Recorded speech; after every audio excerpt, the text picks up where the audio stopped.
చేవెళ్ల ఎంపీగా రంజిత్ రెడ్డిని భారీ మెజారిటీతో గెలిపించాలని సిపిఐ జిల్లా కార్యదర్శి విజయలక్ష్మి పండిత్ వెల్లడించారు. వికారాబాద్ జిల్లా తాండూరు పట్టణంలోని వారి నివాసంలో విలేకరుల సమావేశం నిర్వహించారు. ఈ సందర్భంగా సిపిఐ జిల్లా కార్యదర్శి విజయలక్ష్మి పండిత్ మాట్లాడుతూ సిపిఐ రాష్ట్ర నాయకత్వం పిలుపు మేరకు కాంగ్రెస్ పార్టీకి మద్దతు తెలుపుతున్నట్లు తెలిపారు. చేవెళ్ల పార్లమెంట్ ఎంపీగా కాంగ్రెస్ పార్టీ నుండి రంజిత్ రెడ్డిని అధిక మెజారిటీతో గెలిపించేందుకు ఇంటింటికి తిరిగి సిపిఐ పార్టీ ఆధ్వర్యంలో ప్రచారం నిర్వహించడం జరుగుతుందని పేర్కొన్నారు. కాంగ్రెస్ పార్టీ హయాంలోనే గ్రామాలు అభివృద్ధి చెందాయని తెలిపారు. బీజేపీ పార్టీ మతతత్వ పార్టీ అని హిందువులకు ముస్లింలకు గొడవలు పెట్టడం తప్ప అభివృద్ధి ఏమీ చేయలేదని స్పష్టం చేశారు. దేశం అభివృద్ధి చెందాలంటే కాంగ్రెస్ పార్టీ అధికారంలోకి రావాలని అన్నారు. కావున అందరూ కాంగ్రెస్ పార్టీకి ఓటు వేసి ఎంపీగా రంజిత్ రెడ్డిని, ప్రధానమంత్రిగా రాహుల్ గాంధీని గెలిపించుకోవాలని కోరారు. ఈ కార్యక్రమంలో సిపిఐ తాండూరు టౌన్ సెక్రటరీ మునీర్ అహ్మద్, మాజీ కౌన్సిలర్ హసీనా, ఏఐటియుసి జిల్లా కార్యదర్శి రవీందర్, మహిళా సమైక్య నాయకులు నసీమా బేగం, జగదాంబ, రాణి మరియు పార్టీ నాయకులు యాదప్ప, రాజేందర్, దస్తప్ప, అజయ్, వీరేందర్, సావిత్రి తదితరులు పాల్గొన్నారు. అదేవిధంగా మనకు ఒక చోట వాళ్ళు మద్దతు తెలిపితే మొత్తం రాష్ట్రంలో కూడా సిపిఐ వారికి కాంగ్రెస్కి మద్దతు తెలపడం జరిగింది. ఎలక్షన్లలో గెలవడం కూడా జరిగింది. ఇద్దరు భాగస్వామ్యంతో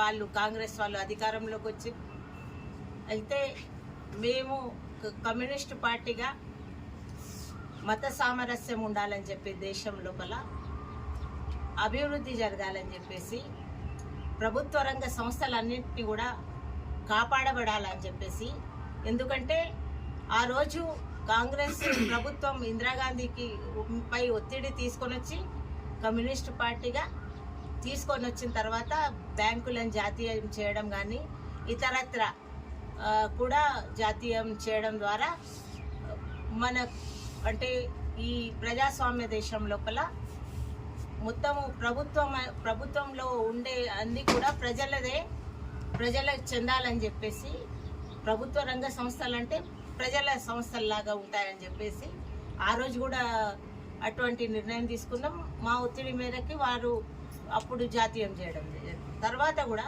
యూపీఏ 1లో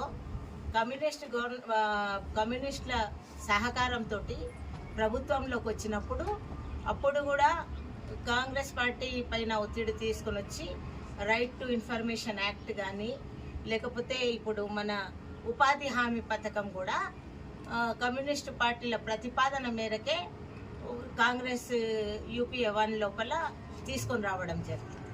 అయితే తర్వాత కూడా ఇది మేము ఈ దేశం లోపల మత సామరస్యం ఉండాలని చెప్పేసి ప్రతి ఒక్కరు కూడా ప్రజాస్వామ్యయుతంగా ఇక్కడ స్వేచ్ఛ స్వాతంత్రాలతో అని చెప్పి ఏకైక లక్ష్యంగా మేము పనిచేస్తున్న పార్టీ మాది. ఇందులోనే భాగంగా ఇప్పుడు ఈ మతతత్వ బీజేపీ పార్టీ మనకు ఎంతసేపు అభివృద్ధి ఈ పని చేసినామని చెప్పి ప్రజలకు చెప్పడం కాక ఎంతసేపు ఎలక్షన్లు వచ్చినాయంటే అదొక గుడి, రాముని గుడి, లేకపోతే రాముణ్ణి ఓడిస్తారా రాముణ్ణి గెలిపిస్తారా అనేది ఇటువంటి అంటే దేవుణ్ణి రాజకీయంలోకి తీసుకురావడం అనేది ఇది అసలు సహించరానిది. ఎందుకంటే మాకందరికీ కూడా దేవుని పట్ల శ్రద్ధ భక్తి ఉన్నది చాలా మందికి ఉంటుంది. దాన్ని మనము దేవుణ్ణి రాజకీయంలోకి తీసుకురావడం లేకపోతే ఇంకా ఏ ఇతర పార్టీలు కూడా ఇంకొక దీనిలో లోపల తీసుకోవడం కూడా చూడండి చేసుకోవడం అనేది అసలు ఏదో అర్థమైతే కాకపోతే ఏకలు కూడా వచ్చిందంటే రాజకీయంలో వచ్చిందంటే వారందరినీ కూడా అభివృద్ధి చేయాలి, ప్రజల జీవితాలు బాగుపడాలని చెప్పేసి వారికి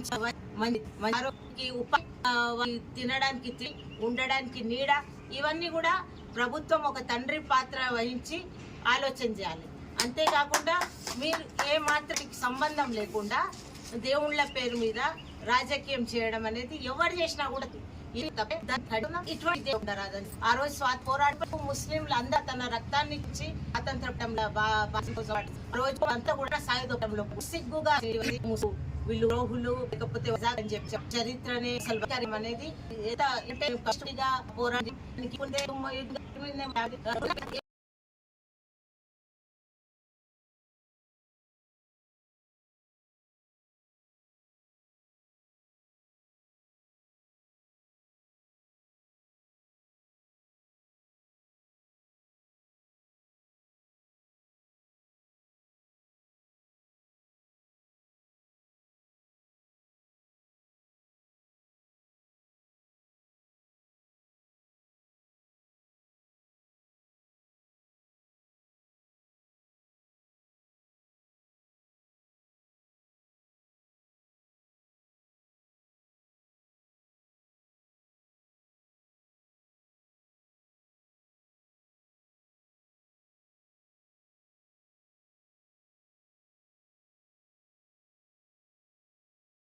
తినోళ్ళము ఈ జీవితంలోకి రాలేము. ఆ డబ్బుల ప్రపంచము, రాజకీయము, అధికారంలోకి రాలేము. కాకపోతే అధికారంలోకి రానప్పటికీ కూడా ఈ ఫలానా మనిషి బాగున్నాడు, వీళ్ళ కోట్లేసి గెలిపియండి, లేకపోతే కనీసం ప్రజలు ఆ పరిస్థితిలో ఉన్నారు. మన దగ్గర డబ్బులు లేవు కాబట్టి గెలిపించే పరిస్థితి లేకపోవచ్చు.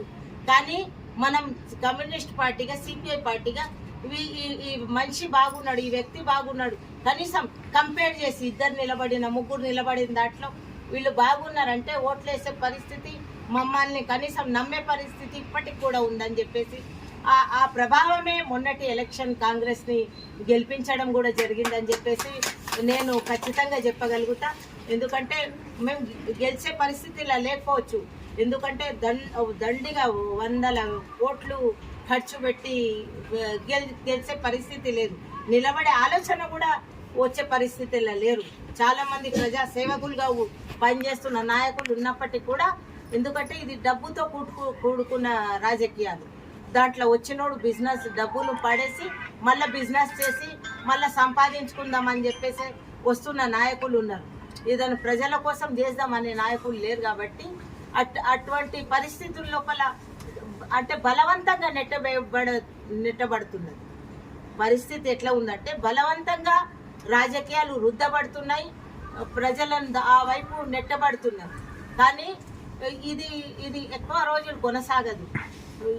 ఈ రాజకీయ నాయకులు కానీ ప్రజల పక్షాన నిలబడకపోయి ప్రజల గురించి ఆలోచన చేయకపోవడం, ఒకరిని ఒకరు దుర్భాషలు ఆడుకోవడం, ఇటువంటివే జరిగితే మాత్రం ఖచ్చితంగా తప్పకుండా మంచి రోజులు వస్తాయి. దానికోసం మేము పోరాడతాం. సమాజ స్థాపన అనే లక్ష్యంగా మేము ఖచ్చితంగా పోరాడతాం. ఈ ఎన్నికల లోపల, పార్లమెంట్ ఎన్నికల్లో పొత్తులో భాగంగా మేము కాంగ్రెస్ పార్టీకి పూర్తిగా మద్దతు తెలుపుతున్నాం. వారిని కాంగ్రెస్ పార్టీ ఎంపీలను గెలిపించాలని చెప్పేసి మేము ప్రజలకు విజ్ఞప్తి చేస్తున్నాం. ఇంకోటి ఈ నాయకులు కూడా ఇప్పుడు మేము సపోర్ట్ చేసిన నాయకులు కూడా రేపటి నాటికి పని చేయకపోతే వాళ్ళపైన కూడా ఖచ్చితంగా పోరాటాలు చేస్తాం. వాళ్ళని కూడా నిలదీస్తాం, వాళ్ళని కూడా ఖచ్చితంగా అడుగుతాం. ప్రజల వైపే ఉంటాం మేము. ఇవన్నీ పొత్తులు ఇవన్నీ ఒడిచిపోతాయి, గడిచిపోతాయి. ఎలక్షన్ల తర్వాత ప్రజలకు ఏ నాయకుడు బాగు చేస్తుంటే ఖచ్చితంగా వాళ్ళకి ఇంకా సహకరిస్తాం. ఎవరైనా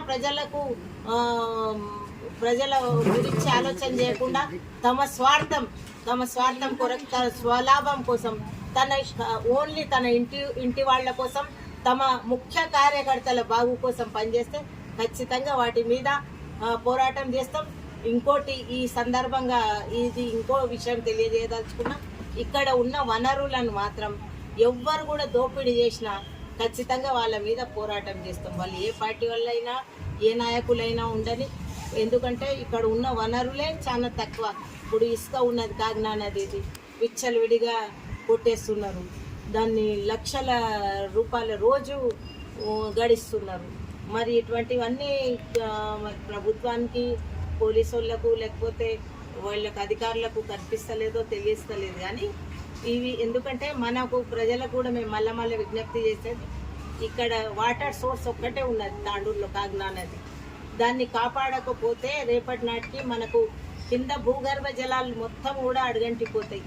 బోరింగ్లల్లో నీళ్లు కూడా ఉండే పరిస్థితి లేకుంటుంది. ఎందుకంటే ఆల్రెడీ గొల్ల చెరువు కబ్జా అయింది, కుంట కబ్జా అయింది, మొత్తం అన్నీ ఇంకా చిలక వాగు కూడా కబ్జా అయిపోయింది. ఇంకా ఏవి కూడా నీళ్లు పారకపోతే చుట్టుపక్కల మనం ఏమనుకుంటాం, వాగు ఎండిపోతే పర్లేదు, మాకు కృష్ణా జలాలు వస్తాయి, నదులు వస్తాయి. కానీ నువ్వు కింద గ్రౌండ్ లెవెల్ వాటర్ అనేది పడిపోతే రేపటి నాటికి మొత్తం బోరింగ్లలో నీళ్లు ఉండక ప్రజలు నీళ్ళ కష్టాలతో అల్లాడిపోతారు. ఈరోజే జాగ్రత్త పడాలి. ఎవరైనా వాళ్ళకు వ్యతిరేకంగా పోరాటం చేస్తే సహకరించండి. ఇంకోటి, ఇటువంటి వాళ్ళు ఎంత స్థాయి వాళ్ళు ఉన్నా కూడా ఖచ్చితంగా వాళ్ళ మీద చర్యలు తీసుకోవాలి. ఈ భూగర్భ జలాలను కాపాడుకోవాలంటే మనమందరం కూడా ఆ వైపు ఆలోచన చేయాలి. ఇంకా ఇక్కడ ఇంతకుముందు కూడా ఇక్కడ ఏ ఒక్క ఇండ్లు కూడా ఇయ్యలే పేదవాళ్ళకి. అప్పుడు రాజశేఖర్ రెడ్డి గారు ఉన్నప్పుడు పట్టాలు మేము కౌన్సిలర్లుగా ఉన్నప్పుడు పట్టాలు ఇచ్చినాం. దాన్ని అసలు గవర్నమెంట్ స్థలాన్ని ఏ ఒక్కరికి ఇవ్వకుండా అట్లనే కాలయాపన చేసిండ్రు. ఇప్పుడు ఈ ఇండ్లు కూడా ఇప్పుడు 4-5 వేల మంది పేదలు ఇక్కడ తాండూరు ప్రాంతంలో ఉంటారు. ఒక్క తాండూరులో అంతమంది కూడా ఇంటి స్థలాలు ఇవ్వాలి. పక్కన రాష్ట్రం ఆంధ్రప్రదేశ్లో చూసుకుంటే జగన్ గారు ఎట్లా ఇస్తున్నారు, వాళ్ళకందరికీ కూడా లక్షల ఇండ్లు ఇస్తున్నారు. ఒక 5 సంవత్సరంలోనే వాళ్ళకి సాధ్యమైంది. మన దగ్గర 10 సంవత్సరాలు దాటిపోయినా కూడా ఏ ఒక్క పేదవాళ్లకు ఇల్లు ఇంటి స్థలం రాలేదు, ఇక్కడ ఊర్లల్లో కూడా రాలేదు. కాబట్టి ప్రతి ఒక్కరికి కొంతమందికే ఇచ్చేసి కాకుండా పేదలు ఎవరు ఉంటే, నిరుపేదలు ఇండ్లు లేని వాళ్ళు ఉంటే వాళ్ళకు ఇండ్లు ఇవ్వాలి.